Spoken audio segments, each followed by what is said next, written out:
Well, thank you, Elaine, and I think I can offer the thanks of all of us here for the tremendous organizational work you and Brittany Bazile have done in putting this splendid conference together. Jen and I are honored and grateful for you two for inviting us to moderate this year's proceedings. We're also grateful to the person who first introduced us to the Love and Fidelity Network, Cassie Huff, who founded LFN as a reflection on her experience as a Princeton student and continues to support it and advise it from the midst of her busy life as the mother of a growing family. And of course, we're grateful to all of you from converging from all over the country to join us. So before we introduce tonight's speaker, our friend and mentor, Robbie George, I've been asked to say a few words about the title and the theme of our conference: Sexuality, Integrity, and the University. I like that title. But what exactly does it mean? An unfriendly eye, reading those words through the slightly paranoid hermeneutical lenses so common on our university campuses, might interpret them to imply that sexuality, other people's sexuality, is the problem. That integrity, the integrity of people like us, is the solution. Now, any such arrogant suggestion, of course, is far from our purpose. For when we consider the task our title sets for us, we will come to see, I think, that task is humbling. For our title raises questions to which there are no easy answers, not for us and not for anyone. We are gathered to consider questions at the center of the erotic, ethical, and intellectual longings that intersect in every human life. The right pursuit of each of these longings is essential to human flourishing, and yet they exist in inescapable tension with one another. To think about sexuality, integrity, and the university is, in fact, to think about some of the most basic contradictions in our own souls. Let us begin with sexuality, a somewhat unwieldy word that I will take the liberty of replacing with that old, beautiful, and capacious monosyllable, love. Sexuality, of course, is written into the very shape of the human body, male and female. And sexuality is also the body's most powerful desire. Now, love is another name for that desire, but love does not stop there. Love is both a passion we follow and a bond we consecrate. Love is the desire of man for woman and woman for man, but it is also the affection of friend for friend, the care of mothers and fathers for their daughters and their sons. St. Augustine is to be believed. Love is the restless searching of every human heart for the home it can only find in God. Socrates, for his part, seems to indicate that love is the human soul itself. Now, whether or not Socrates is right to suggest that love is all of us, it is surely a great and powerful part of us, and it is anything but tame. Love propels otherwise law-abiding young men to climb through bedroom windows in other people's houses in the middle of the night. Love prompts well-behaved young women to break their parents' curfews and sometimes their dress codes. Love is the potent yet tender sentiment at the heart of the music of everyone, from Justin Bieber to Giuseppe Verdi. It is why a faith could launch 1,000 ships, and with them the terrible war at the fountainhead of all of Western poetry. As both the Greeks and the Bible teach us, love, which enlivens our sacred bonds and animates our sacred quests, often issues in hubris, outrageousness, even crime. Though it can often seem to us that love is particularly unbridled in our times, it has always been a lawbreaker. The desire that animates the university, the desire for knowledge, is no innocent either. We are all aware of how our mind's longing to know can lapse into vulgar curiosity, encouraging us to poke our noses in where the better angels of our natures know we have no business treading. Indeed, we have it on the highest authority that history's first crime was a species of thought crime. Eve stole her forbidden fruit from the tree of knowledge, a tree, as the texts tell us, that was to be desired to make one wise. Think about the biographies of some of the thinkers who populate the syllabi of some of your courses, from Plato to St. Paul, from Niccolo Machiavelli to Martin Luther King Jr. Many of history's great minds have endured jail or exile for giving voice to what King called strange thoughts and seeking to live out the consequences of those thoughts in action. Now, even if we disapprove of the opprobrium and sometimes violence such thinkers have endured, those like my wife and I who believe that ideas have consequences can understand why their societies considered their thoughts to be dangerous. Because thoughts are dangerous. That's what makes them so interesting and so important. How then are we to put these two legs of our three-legged stool, love and the desire for wisdom, which the university exists to protect, how are we to put those two legs together with the third leg, integrity? Integrity means wholeness, honesty, or purity. It is the virtue of matching word to deed and deed to word, of consistency of character across a lifetime. Its exemplars are unflinching witnesses to truth, from Daniel in the lion's den to Rosa Parks on an Alabama bus to John Paul II in Poland. Integrity is also the virtue of countless, uncelebrated, honest men and women who keep their promises and stand up their beliefs in ways large and small every day. How is one to retain one's integrity, or better yet, deepen and enhance one's integrity while one pursues these other two desires?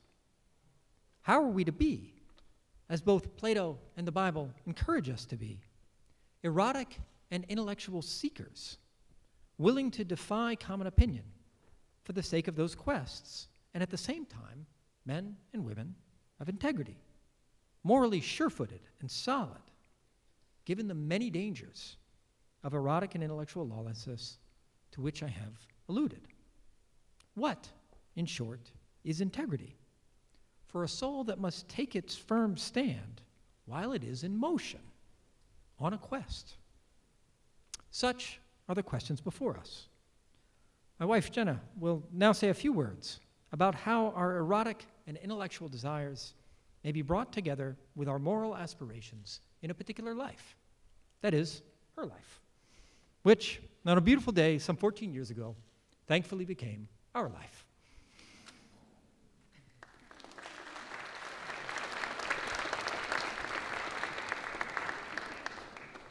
So when you arrive on a college campus, you step away, often for the first time, from the embrace of your family. All at once, you're asked to figure out for yourself what you think is true and whom you will love. College is a particularly splendid time of life because the erotic and philosophic quest that you embark on there holds out the promise of making you truer to yourself. This quest, though, as my husband pointed out, is particularly challenging because in the search for our true selves, we often find that we are perilously close to losing ourselves, to losing our integrity. So I'd like to tell you a story about this search that takes me back to the time when I was about your age, or maybe a little bit older. I was at the time, as a great teacher of ours liked to remind us, 80% young, by which he meant that we were kids no longer, but many of the important decisions in life, decisions that weave definitive bonds and fix enduring obligations, had yet to be made. I had yet to choose a spouse. I had yet to determine a career. I was in the midst of a rather perplexing quest concerning how to envision life as a wife and a mother, and also as a teacher and a writer. What I thought I knew was this: I was looking for a husband with a few particular qualities. I loved philosophy, so I wanted someone who would stay up late talking about the big questions. I loved children, and so I was looking for someone who wanted to have lots of them. I was convinced that the church was essential to ordering a good life, and so I wanted someone who would join me in my faith. I had, as maybe some of you have, a checklist. Not that long, mind you, not that particular, but something I hoped that would guide me safely through the curious assortment of young men out there. A map to the future I hoped would allow me to keep true to myself. Keep my integrity, as my imagination was inevitably stirred by the prospect of embarking on different kinds of life with different people. And then I met Ben. He was a fellow grad student, so he fit the philosophy bill. I strategically walked him through playgrounds. I noticed he looked with sheepish longing at the kids on the monkey bars. Desire for future progeny, check. Ben was, however, not a Christian. He was rather, at the time, a restless skeptic in a Montaignian mode. And as it turns out, these questions of God and faith were some of the chief things that we stayed up late talking about, indeed arguing about. The question between us was not resolved. That final and arguably most important box was not yet checked when Ben proposed marriage to me and I accepted. How, one might well ask, could I choose to intertwine my life with someone who disagreed with me on such a fundamental issue? How could I make a decision to follow a love that transgressed my own convictions and do so with any sense of integrity? This is a serious question that each one of us, when faced with such a decision, will have to answer for ourselves. For me, the short answer was this. In the course of a courtship, I came to realize that Ben is not a bundle of opinions, not a check mark waiting to be inscribed on a list. That one loves not a set of doctrines or beliefs, but a soul who is itself on a quest. And that one makes much more integral decisions about the person with whom to embark on life's odyssey if one puts the checklist in the background and learns to read souls. Ben's soul, in particular, if I may say so, had two lovely qualities. I'll share them with you. Two qualities that ensured me that our common quest would be one of integrity, even if it was, particularly at first, a rather rocky and raucous quest. One, he's an urgent seeker of the good. He's not lazy, complacent, self-satisfied, but rather aware of the shortcomings of his own understanding and desirous of more complete wisdom. Two, when Ben finds the good, he sticks to it. When his soul is turned, it stays that way, despite the difficulties, resistances, and pressures that often cause one to slacken in one's convictions or betray them in one's actions. I had found then a soul who had an urgent desire to seek the good and the courage to stick to it. Though Ben did not recognize the good of the Christian faith, I figured he probably will someday. And eventually he did. In the meantime, we had gone from being fancy-free young single people to parents of three. We were no longer primarily students, but had taken up the responsibility of teachers. We had moved from Chicago to Paris to Greenville, South Carolina. Our common quest had taken us fairly far from who and where we were when we started, when we got to the point of converting together to Roman Catholicism.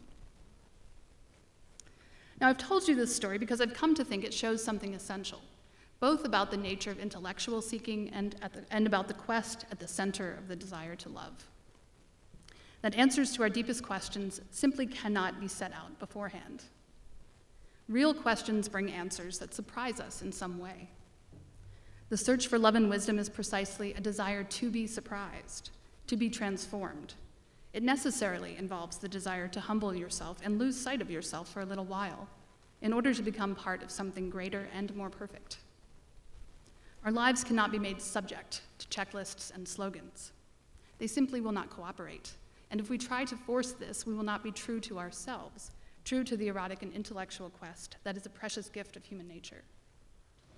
In the effort to retain integrity, we may lose it. It is crucial then to recognize the integrity of the human quest when we talk about love, sexuality, and the life of intellect on our campuses. First, it's a matter of intellectual honesty for the reasons I outlined above. Moreover, it seems to me politically wise. Right now, I think there is actually a precious moment of opportunity as some of our universities begin to realize that they have become echo chambers, that we have somehow come to confine ourselves on a narrow swath of the vast terrain of human thought.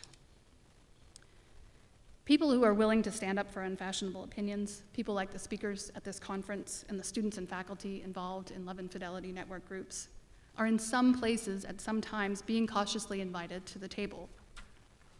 What can we do to make sure that this new respect for viewpoint diversity, as it is called, is more than just a passing fad.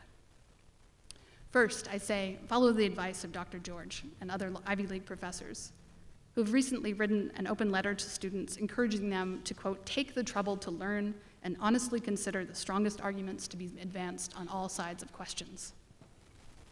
Then have the courage to stand up and state your own opinions. For amazingly, it so often happens that one person's integrity can change the whole tone and direction of a discussion. And finally, be the best conversation partner in the room. Host the best book clubs and run the most thoughtful discussion groups. Use the intellectual advantages you have gained from your insistence on thinking outside of the university box to start conversations that are truly more open and honest and more systematically devoted to seeking the truth. Instead of appearing on the scene with a list of age-old answers, however truly good they are, let's present ourselves also as those who are most able and courageous in asking and pursuing the age-old questions, and have faith that your faith will withstand the test. It is in this way that I think we can hope to be more than just tokens brought in to fill the viewpoint diversity box. Only if our friends and colleagues discover that they think more deeply and clearly, and that they live more honestly and integrally when we are part of the conversation, will we use this window of opportunity to revive the intellectual quest that is the true heart of university life. Tonight I have the honor of introducing Dr. Robert George, who has been for me and many others a source of deep insight and great inspiration. First of all, for the courage and leadership he has shown throughout the 30-plus years he has been at Princeton, where he holds the McCormick Chair in Jurisprudence and where he founded and directed the James Madison Program in American Ideals and Institutions. At Princeton, Dr. George has become a beloved teacher by students of all viewpoints and persuasions, while at the same time creating a true home for conservative and religious students at a first-class institution. During this time, Dr. George has become a leader outside of the university. He has served on 3 presidential commissions: the U.S. Commission on International Religious Freedom, of which he was chair, the President's Council on Bioethics, and the U.S. Commission on Civil Rights. He was also the U.S. member of the UNESCO's World Commission on the Ethics of Science and Technology. Dr. George was a judicial fellow at the Supreme Court of the United States, where he received the Justice Tom C. Clark Award.